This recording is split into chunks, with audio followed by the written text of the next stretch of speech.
our epinephrine auto-injector and have other people know where that auto-injector is and how to use that, whether that's parents or teachers or friends.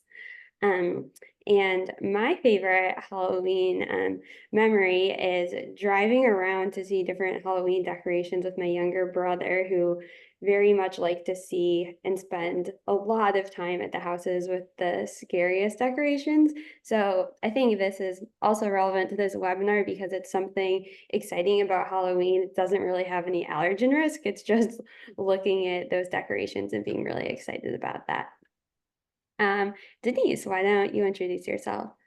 Okay, I am a teal pumpkin. Let's see if I can, yeah, let's see here. It's kind of hard to, here, if I lift it up, there we go. There we go. There we go. Okay, I am a teal pumpkin.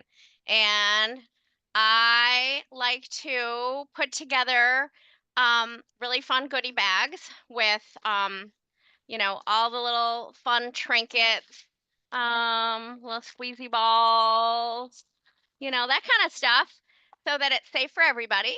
And I think that for sure my favorite holiday is Halloween because I love being able to decorate. We love to decorate. My kids are not really kids, they're adults, but when they were little, they loved to decorate because it was always about the fun and not the food. So we love to decorate all holidays, but especially Halloween. And I decided since I was having a hard time with the Halloween background, I decided it's teal pumpkin around the world. How about that?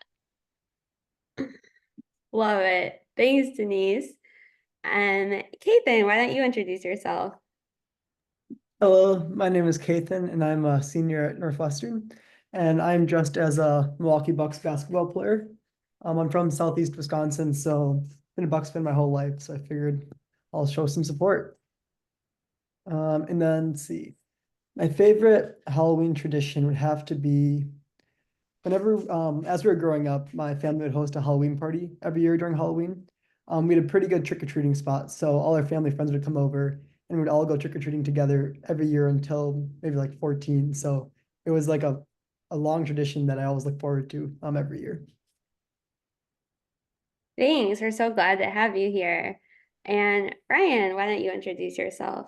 Hi everyone, I'm Ryan. I'm a senior at WashU in St. Louis. Keith and I we are currently both MOCHA interns, and that's kind of how we got our role on this. So shout out to MOCHA. And my costume today is a college student because I came from class and I forgot my cat ears that I was gonna wear at home, but I will be being a cat. And my favorite memory is probably going to the pumpkin patch and picking out pumpkins and gourds that look like each member of my family. That was a tradition we always used to do at home. And now in college, my roommates and I go and we pick out pumpkins that we think resemble each of us. So it's very fun. And it's also not food related. So it's a good activity to do. Awesome. Thank you all for your introductions and sharing some fun Halloween traditions and memories. So today we are going to focus on fun over fear. So Halloween sometimes induces fear in everyone because it's kind of frightening on Halloween. But for people with food allergies, sometimes there's that added layer of how to manage those food allergies safely while also having fun.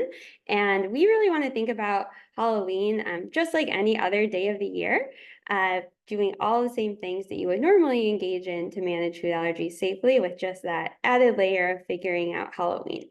And I like to think about it as like how to make food allergies fit into your awesome Halloween plans, not totally giving up Halloween or switching Halloween activities or limiting things due to food allergies, but more just like doing some extra planning, preparation, adjustment, etc., so that you can still have fun and that it's a lot more fun and a lot less fear, while also taking those necessary precautions like carrying epinephrine and figuring out how you'll do that while wearing your awesome costume or your child's awesome costume, reading labels just like you normally would, but this time it's for candy, and having adult oversight, or for kids that are older, teenagers, friends being aware of allergies, things like that. So we'll talk about all of those general tips in the context of Halloween.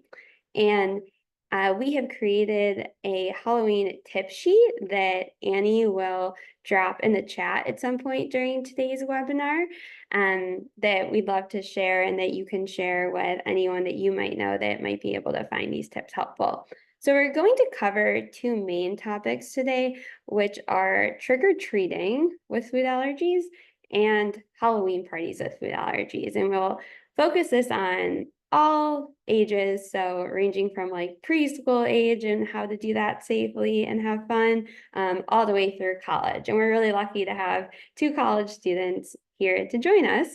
And so I'm really excited to hear their perspectives as well. So let's start with trick-or-treating. Since you all have personal experience with trick-or-treating and food allergies, I'd love to hear how growing up, or how when your child was growing up, you navigated trick-or-treating with food allergies. Did you do this? How did you do this? What did you do if there was a house that didn't have safe candy for you?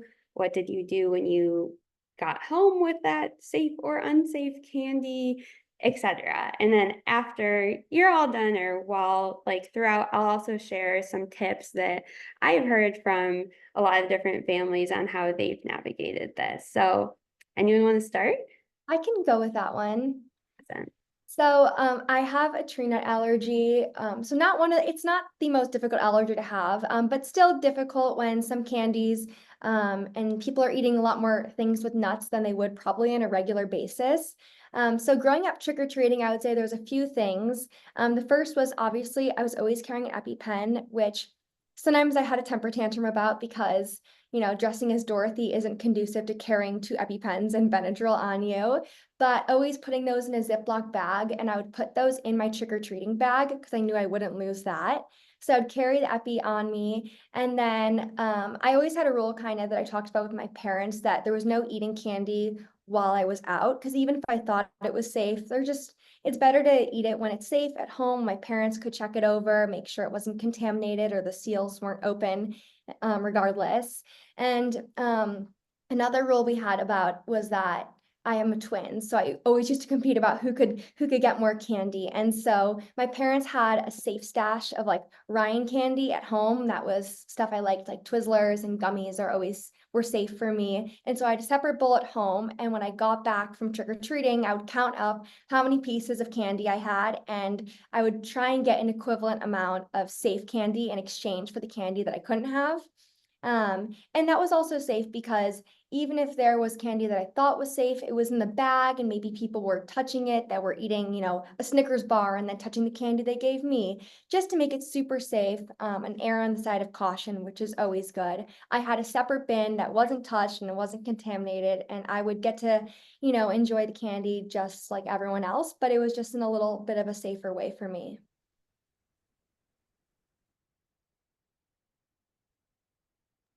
Sure. So I can go from, so I personally do not have allergies, but my brother has allergies. So I'm kind of from that perspective right now. And so one thing we would do is when we would go out to the houses, we would ask first if they have any food allergy friendly candy. And sometimes they would, but sometimes they would not. And if not, and his allergens in the candy, I think his main rule was stick to what he knows. Candy he's had in the past, even if there's something that maybe does not have the allergens, it's just safer to, go with stuff that he's had in the past and feels comfortable having. And so we would stick to those mostly. And then even after we'd go back to the house, we would again sort again and make sure that, all the candies that he had were safe for him. And again, checking the wrappers, I think is super important too, because there could be, similar to what Ryan said, cross-contamination, maybe wrappers exploded. And so that's also something that we had to be mindful of as well. And then yeah, similar to Ryan, but he would kind of trade his candies that he could not have to others at sometimes me, sometimes his other friends who were with us trick-or-treating. And so that was kind of the main ways we went about it.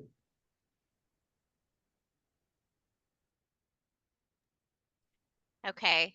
All of those ideas, we probably did all of them. One idea that wasn't mentioned, as the kids got older and they could read ingredient labels, when they would get home and they would dump all the candy out, and then we would flip the candy over, and then I would have them read the label. And if they could identify an ingredient that they were allergic to, we would give like a penny or a nickel, or if they had like 3 allergens in one candy, it might be worth like 15 cents. So it made reading the label fun, and then they got a little treat for being smart about their allergies. So not only could they exchange the candy when they couldn't read, but then once they could read, they thought they were very cool for identifying the allergens that they couldn't have. So we made it we twisted it, and instead of a negative, it was a positive. I love all of those strategies. They're all different and they seem like they all worked for each of you, or Kethan, for your brother. And I think that that's a really important message, in that there's not one right way to handle Halloween with food allergies or one wrong way, but there's just so many different adaptive ways that can allow families to have fun and be safe and fully participate. Well, when I go back to like the trading idea that some people talked about, and in Denise's case, it was kind of like trading for money, perhaps. But lots of families like the strategy of trading. So kids can either trade the candy that they're allergic to for a sibling's candy or a friend's candy. Or they can also trade like with their parents for safe candy the parents already have at home. Sometimes families also like to like bake treats, and like, 5 candies that you're allergic to is equal to like 1 batch of homemade cookies. Like that would be pretty fun, and that could get the kids in the kitchen. And also you could make some creative homemade safe Halloween treats. The money strategy, there's also the switch which I've heard about some families doing, where like a witch comes in and switches all of the candy that they are allergic to for candy that is safe. So these are all really creative and fun strategies. Kids also like having like a task or a mission to accomplish, which is often getting the most candy, or in Denise's case, she added the layer of knowing the ingredients and allergens and things like that. It can also be fun, even if kids like are at a house and they don't have safe candy for them, to know like what their sibling's favorite candy is or their best friend's favorite candy is, and get that candy, so that then they can trade and maybe like get even better things by trading the things that they know their friend really likes, and they'll get something really good in exchange. So there's a lot of ways to make this fun. And even if parents are sometimes thinking that their kid will feel left out from this, I know from personal experience and from working with so many kids and families that trick-or-treating with food allergies can be really fun, even if you can't eat all of the candy at all of the houses. I'm curious with all of you, and Denise with your kids, like what did you do at houses where there wasn't safe candy? Did you say no thank you? Did you ask like your friend to take it for you? Did you get it and put it in your bag and then just take it out later? I know that that's a question I hear a lot from parents, is what to do at houses with no safe candy. I would say something I did is I'm really into baking. I've always been a huge baker, and I really, accredit it to kind of growing up with food allergies. But I was always the person that had way better desserts than anyone else at the class parties and at people's birthday parties and Halloween parties, because I would bring my own cupcakes. So that was like a staple for me. I would switch it up for every holiday. You could do it for Christmas, you could do it like whenever the occasion, there's always a cupcake for it. And so I would get whatever safe mix I always used, and I'd bake cupcakes with my mom, and I'd get great like the orange frosting. It's like very fake and artificial, but that was my favorite, and that was nut free for me. And I would bake cupcakes, and so I would show up to the birthday, or I'd show up to the Halloween party, and I had a whole plate of orange cupcakes that looked way better than people's like, mini sized candies. So that was something I did, and then all my friends were kind of jealous that I had cupcakes. And it made me really happy because it was my favorite treat, and I still got to eat and enjoy, and I didn't have to feel like I was sitting there kind of with my hands on my lap when everyone else was enjoying their candy. That's such a good message to send. Thank you. I think that I think it's important to have sweet treats of some kind, but that doesn't have to be candy. That can be the the special cupcakes or cookies or whatever kind of baked goods you want to make. And a lot of fun of trick-or-treating is not actually eating the candy itself, but like you're on this mission to ring doorbells, see people's costumes and decorations, and collect something and see how much you can collect. So if you frame it like that and frame it on like the process of trick-or-treating and being with friends and family, dressing up in a creative costume, checking out the decorations, procuring goods from random strangers, it can be a better focus than like all this candy that you're allergic to, instead of like what can you do or what can your child do. Does anyone have any tips for safety? I know that Ryan mentioned carrying epinephrine in her trick-or-treating bag and not eating any candy until she got home. I think that is a wonderful strategy. And then Denise talked about reading labels at home as a family. I know some people have also talked about, that I've heard in the past, like different families I worked with talk about sorting candies into piles of like, I know I can have this, I know I can't have this, or I'm not sure, and then I'm gonna figure this out like with my parent. And this is all with parental oversight. Any other strategies in terms of the safety perspective? I just thought of something that we did that my kids really loved with the not safe candy. Once we collected it, we brought it to the fire station, and that was really fun for them to thank the firemen.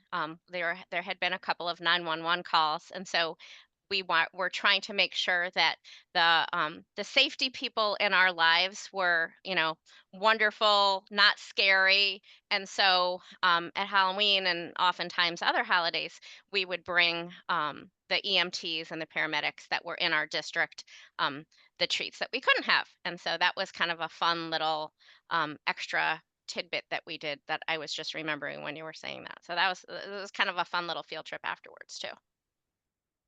Awesome. That is such a good strategy, and also brings a lot of meaning to the holiday and good. I was gonna say, Melissa, like a safety tip is definitely like educating your friends and your peers on it. Halloween kind of presents a good opportunity to tell your friends, hey, these are my allergies. This is like, maybe these are some of the candies that might contain the allergies, and like, please, like, you can't eat those near me, or make sure to wash your hands. I think it does present a good opportunity to talk about it. Because you're kind of in a situation where people around you are going to be focused on food. And so they also should be concerned about like how to make you safe and how to make you feel comfortable. And so it's really good, especially as a young kid, to kind of establish, hey, maybe I don't feel comfortable with you eating it at all, or maybe can you wait and then, don't sit next to me and eat it, whatever. The child determines is like the most safe situation for them. And you can discuss that with parents and, physicians, but definitely educating your peers about what is safe and what isn't safe to help you feel comfortable, because you don't want to be trick-or-treating or sitting next to someone who's getting like, I don't know, like Reese's peanut butter cups crumbs on you. So it is a good time to talk about it, and it's important to have those conversations, and also to talk to your kids about how to have those conversations with their peers. Thanks for sharing. Oh, and Sarah just said in the chat that treats for troops is another idea, and some dentist offices or businesses will collect the candy and ship it on to those serving the country. Love it. So definitely looking into places that you can send or donate your treats that you can or cannot have. So, some people eat the fun size candy that they know is safe for them. Others are not comfortable eating the candy that's given out on Halloween, and maybe send that or trade that for something else, or donate that and then get something else in return, whether that's money, non-food treats, baking sessions, etc. Some other things that I wanted to mention that I don't think we covered yet are to be cautious of anything that's like homemade or unwrapped in the house. Would definitely avoid that, because there's a lot of uncertainty around and ingredients and manufacturing, and also to check the fun size candies, because sometimes the fun size candies have different ingredients or different manufacturing processes than their full size versions. So for example, Sometimes the larger size Laffy Taffies have egg in them, but the fun size do not. And I don't want to give too much information on this because ingredients and manufacturing processes are always changing, but it's just something to be aware of with certain candies. And one last tip I wanted to share on trick-or-treating that I thought of is because some of us have talked about not eating candy like while trick-or-treating, it can be helpful to have a safe treat before trick-or-treating and have something to look forward to at home after trick-or-treating, especially if you're going to be around other people that are eating their candy. It might be more enjoyable if you've just had your like safe cupcake at home and know you're going home to a special Halloween dinner or treat when you get home. Anything else that any of you wanted to share on trick-or-treating? And or anyone in the audience have any tips that they want to share or questions? I think I have one just from the side of the person at the door and what candies to have. I think it's always a good idea to maybe have some non-edible items, maybe like a bookmark, or I know some houses do pencils, just to be safe because it's hard to cover all the allergens as some, you just never know what you'll expect. So just to be safe, to have like a pencil available, or a bookmark.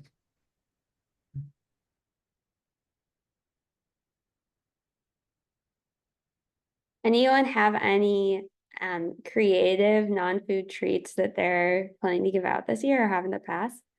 Oh, Sarah said tattoos are fun. That's a good idea. Or maybe those like water bottle laptop type stickers.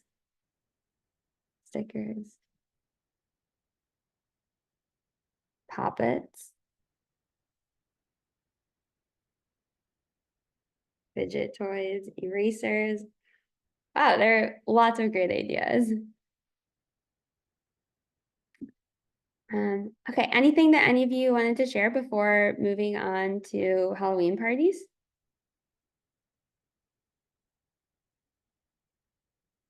All right, let's move on. And again, everyone, please feel free to ask any questions or share your experiences and insights in the chat. So Halloween parties, let's break this down into school parties and like class parties, say in preschool through middle school, and then like high school and college parties outside of school. So first we'll start with the class or school type parties in younger ages. How did you all navigate that?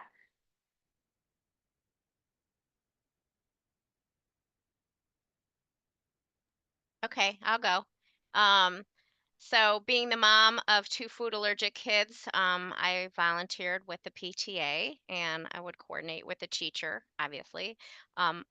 Along the way, I know that schools sometimes are not allowing homemade treats anymore. Some schools are going to all fruits and vegetables because of the Health and Wellness Initiative, depending upon what state you're in, depending upon what district you're in. So depending upon the year, some years that homemade things were made.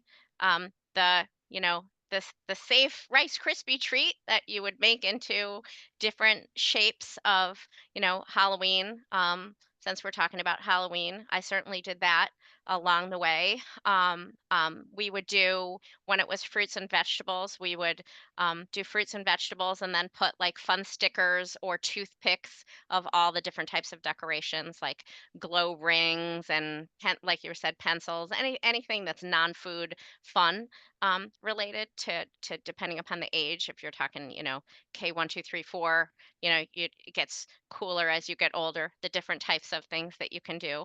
And then I think that once the kids are older, then you need to be asking them like, what do they want? What is fun for them? Is it a frozen fruit popsicle that are orange and purple or what have you? I think there's a lot of ways to, again, could be food that is safe, that if that's allowed in the school, and it could also be non-food. I mean, I think that some schools are really getting away from so much food and even going out for an extra recess and playing games outside while the weather is nice is certainly a welcome treat for the children. So that's how we did it.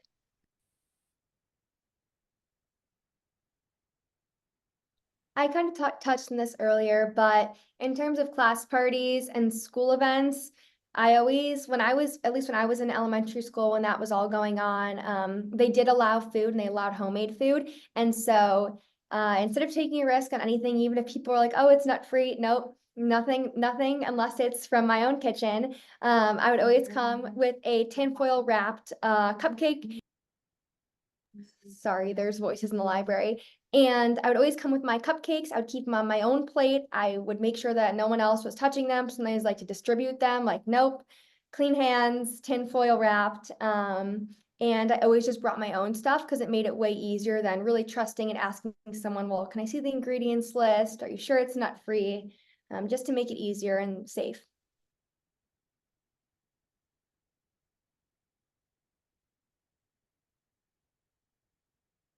Ethan, anything you'd like to add? I think for this, it's a little harder because I wasn't with my brother during his elementary and middle school parties, but I think same with Ryan, just packing his own food, his own baked goods. My mom would always make cupcakes and cookies for him, and so he would always bring those. And kind of the same where, in school there's a lot of moving pieces during these parties, so it's hard to really trust the ingredients and making sure there's no cross contact. So definitely better safe than sorry. And also just making sure the school nurse has EpiPens and you have your own EpiPens and the teacher knows where they are. That's just especially important in these times during the parties and food's very present. Yeah, I think that's a great point that a lot of the strategies for navigating like school Halloween parties are the same for navigating school parties of all kinds when food is or is not involved, in making sure that the school personnel have access to the epinephrine and are trained in how to use it, and that there is, if possible, close communication between the parents or caregivers and the school to communicate when food involved events are happening so that the child can participate appropriately, whether that's making sure ideally that the child has the same treats as everyone else and that there's just safe treats, or that the child has their own special treat. And a lot of parents also find it helpful to keep safe snacks at their child's school just in case. They might not be Halloween themed, but as a backup when like impromptu parties or events occur. I also want to mention that Denise said how she made the same Rice Krispie treats for every holiday with maybe different shapes or colors. And I know some parents do that with things like sugar or shortbread cookies. And there are pumpkin cookie cutters for Halloween with the frosting dyed orange, and there are snowflake cookies for the winter parties with the frosting dyed blue. And then Valentine's Day comes and they're heart-shaped cookies, same batter, same ingredients, with frosting dyed pink or red. So that is a simple strategy that if everyone can do that activity and it's free of all the allergens in the class, that's an easy and sugary, not necessarily healthy, but inclusive snack if all the kids can be safe in that way. And Dolly wrote in the chat that as a parent, she always volunteered to help with the parties and offered to bring food-free items that were safe for us and others. She would send an email to the classroom parents with a list of safe foods, but always felt better bringing your own known safe foods. Yes, I think that that's a common theme a lot among people with food allergies, is even when other people without allergies say it's safe, knowing that we are safer when we really know it's safe, especially if it's a baked good. Okay, what about turning to the high school and college type parties? So outside of school, Halloween celebrations with friends.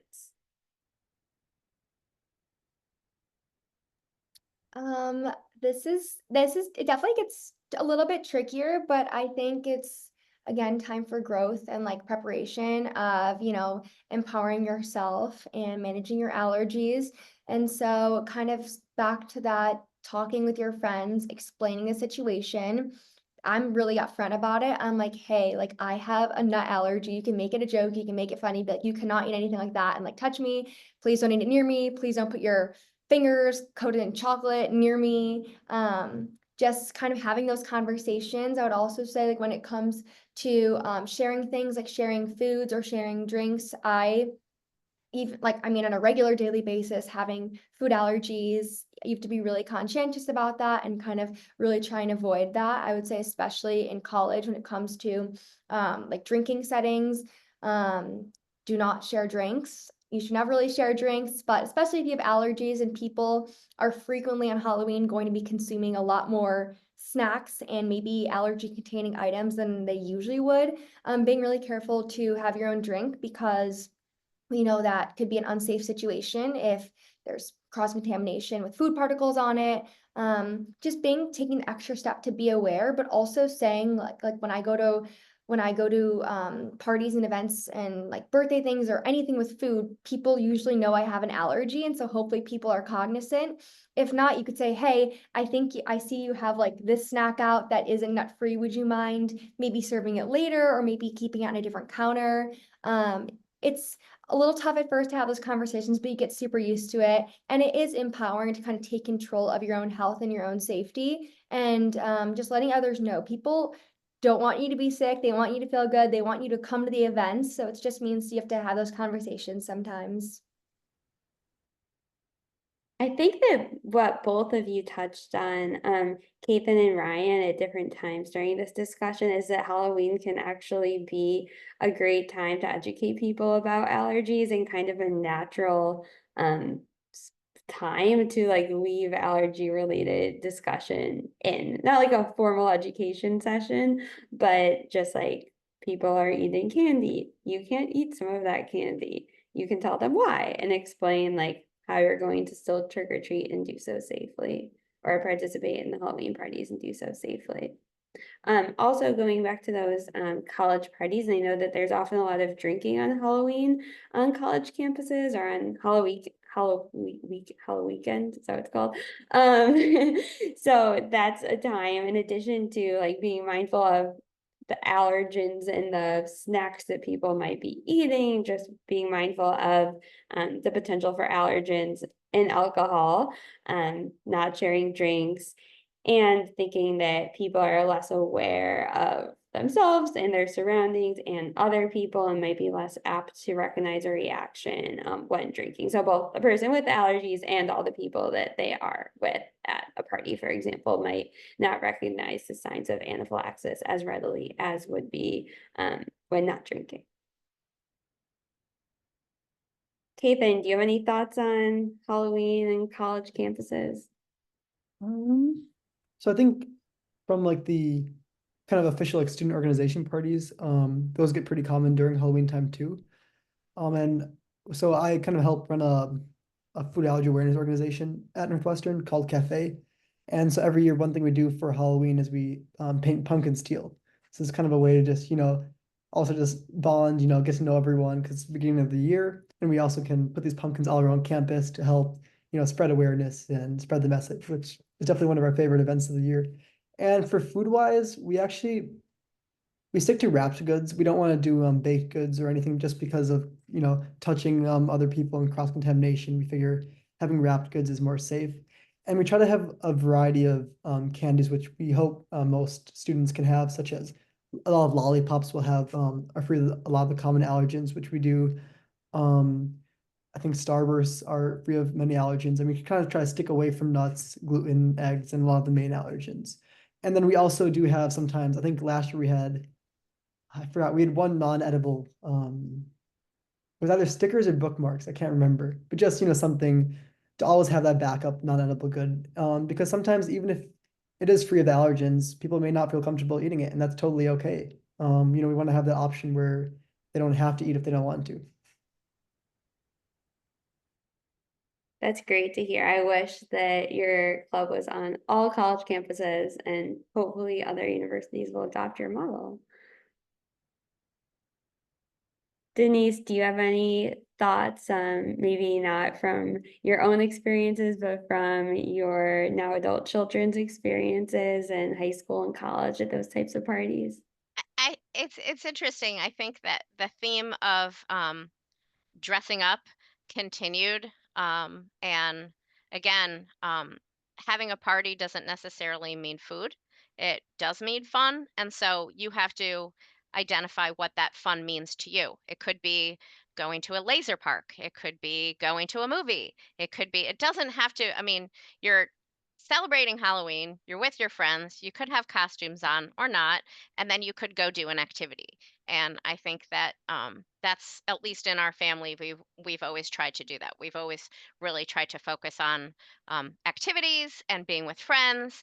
And yes, at some point you have to eat, but that's really kind of not the focus. The focus is hanging with your friends, having a good time, being safe, making sure you have your medicine with you, and enjoying your time.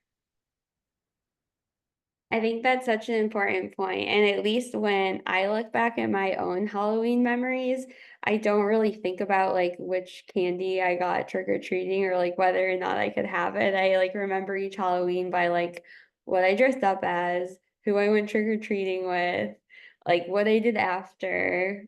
Even when I was on the college topic at the college that I went to, Emory University, it was a really big deal to go trick-or-treating at the president's house because he would let you go inside the president's mansion. And I don't know what they served. It was just so cool to like if you were in a costume, you were allowed in the president's mansion. So I think that's a really important point that a lot of times parents of kids with food allergies feel like my child's really going to miss out or they can't do this activity. And we are all proof that like you can do this activity and have almost all of the benefits of Halloween. There's just a little bit of tweaks and adapting that you need to do while also taking the necessary safety precautions. And I love Denise's teal nails for food allergy awareness. I just noticed them, and I also have some teal nails for food allergy awareness in the month of Halloween and teal pumpkins. Anyone in the audience have any questions that they'd like to ask? We'd love to hear your thoughts and questions.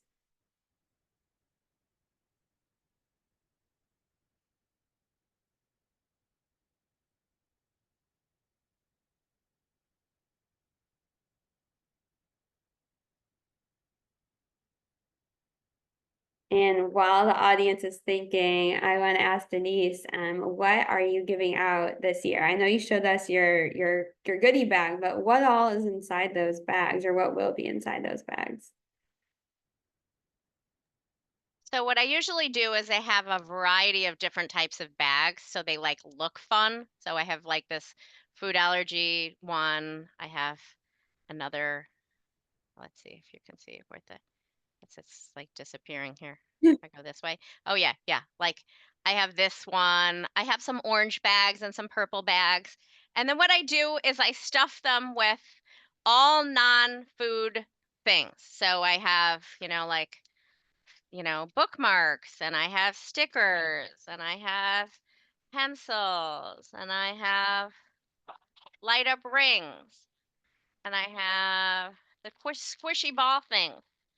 And let's see, what else do I have? Oh, I have the little tattoo thing. And let's see what else is in here. So a variety of things. My tip for the parents is I always go shopping a year ahead. I know that sounds crazy, but like you can get it for like 80% off. So you just load up. So after Halloween this year, you load up on all the trinkets because obviously they're not going to expire. And you buy them for cheap and you put them in your bin because they're never going to expire. And then you just keep loading up on a variety of things.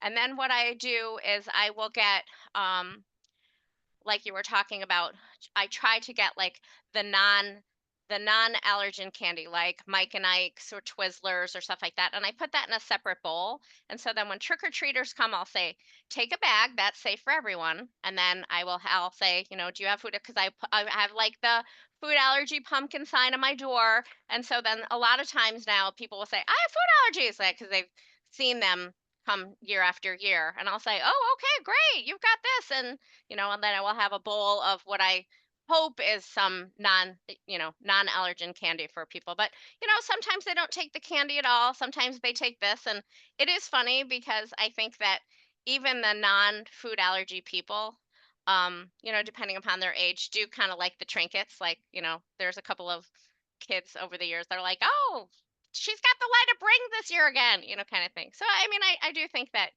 you can have fun. Doesn't matter how old you are. I mean, clearly I'm a teal pumpkin, and this is how I answer my door.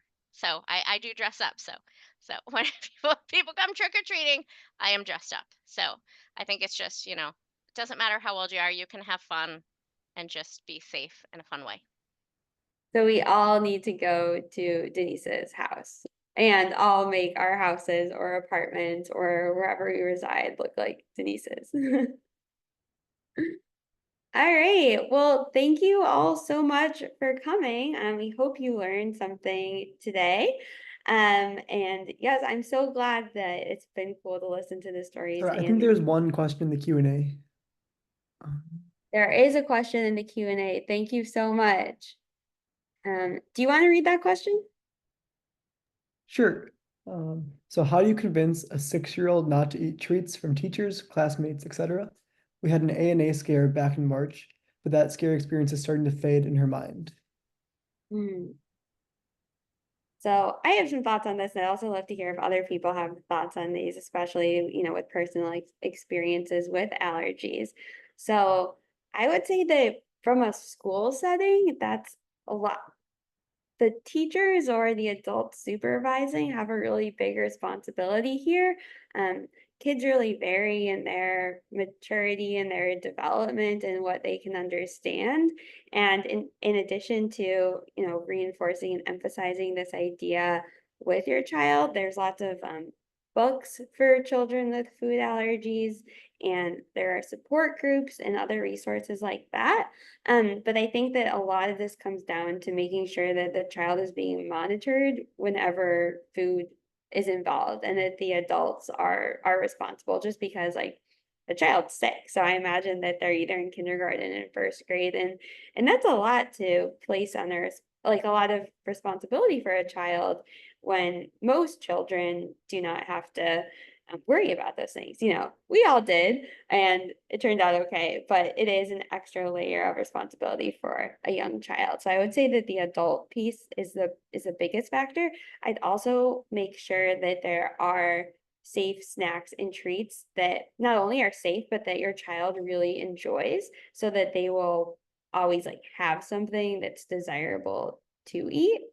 And maybe like even you could have like a sticker system or some other type of system where, you sign like a note and put it on a sticky note, and that like the child knows that if they see that sign, that like that's what they can eat. Those are some ideas I have. What ideas do other people have? I just wanted to mention to that mom, I'm assuming that the child has a healthcare plan or a 504, and that's something where if something like this has happened, you definitely, besides the fact talking to the teacher, but whoever is in charge of the health and wellness, whether it's the nurse, something should be written to ensure that, as Melissa said, a 6-year-old should, isn't really. I mean, yes, you can have a very responsible 6-year-old, but it is really up to the adults to make sure that the classroom is a safe environment for learning. So also happy to go offline if you can email me and we can talk more about that as well. Yeah, same. Richie asked in the chat, what is everyone's favorite Halloween tradition, song, and movie? So why don't all participants write in the chat, and we can also answer. We kind of already talked about the Halloween tradition, but maybe favorite Halloween song and movie. I know that I used to take dance classes, and we would always stop whatever dance we were working on and learn a Monster Mash dance every year on Halloween. So I thought that was fun, and I liked watching Disney Channel original Halloween movies growing up. What about you, Ryan? I was nodding my head because I was excited. 100% the Disney Channel Halloween movies. I saw in the chat also. I think Annie put that Hocus Pocus. I think that's probably my favorite Halloween movie. Very, very, very good. Kethan? Well, this is a hard one for me. I think for tradition, I guess now in college, the teal pumpkins is something I look forward to. Back home, the parties my family would have for our family friends. For movie, hmm, definitely. So I can't watch horror movies, so that eliminates half of the Halloween movies. I get pretty scared.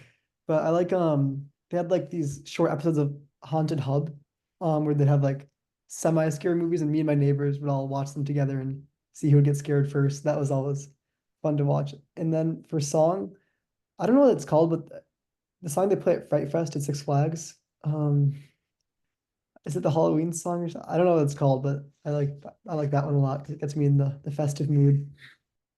I'm surprised that you like going to Fright Fest, yet you don't like scary movies, because I'm too scared to go to Fright Fest. I don't go inside the haunted houses. I just watch from afar. Denise, what about you? I liked Hocus Pocus.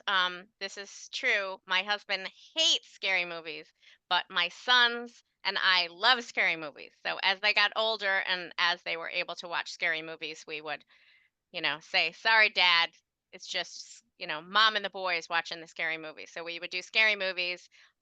We would usually have a carving pumpkin costume or carving pumpkin um, uh, contest. And that was always, fun. But, you know, Annie? Some of mine. Oh, I do love the movie Hocus Pocus, and all the Halloween Town Disney movies. Those are great too. Tradition too. I always just loved going to Halloween parties. I was a Girl Scout for a long time, so those were always some fun ones when I was younger. And then I had a lot of younger siblings, so it was nice to take them trick-or-treating when I was a little older too. But those are some of mine. And luckily for me, no allergies on my end, but it's always good to be mindful. And I always had a lot of great neighbors that gave away fun like bookmarks and stickers and things too. So that was always fun. Awesome. Well, I think this is a great message that even if you don't have allergies yourselves, you can do a lot of things to support people with food allergies. So I think this concludes our Fun Over Fear webinar. And I just really want to emphasize that we titled this for a reason, and really strongly feel that Halloween can be navigated safely with food allergies. There's just extra things to be mindful of and extra precautions to take, just like every other day of the year. And thinking about not limiting your Halloween activities because of food allergies, but instead slightly adapting and modifying all of your awesome, fun Halloween activities and traditions, and to do so safely with food allergies. We'd love to hear any feedback you have on this webinar also, so that we can create more webinars in line with what you want to see and what you don't want to see. But thank you so much. And I believe that Annie will be able to send information from today out to the participants, including that trick-or-treating tip sheet. Yes, we'll share all the resources in a recording as well in case you missed anything. And to those who couldn't join us, so they can watch later on our YouTube channel. But yeah, thank you all for joining us today. This was a great conversation. Happy Halloween. Happy Happy Halloween, Halloween. everyone. Happy Halloween. Well, happy Halloween. Thank you.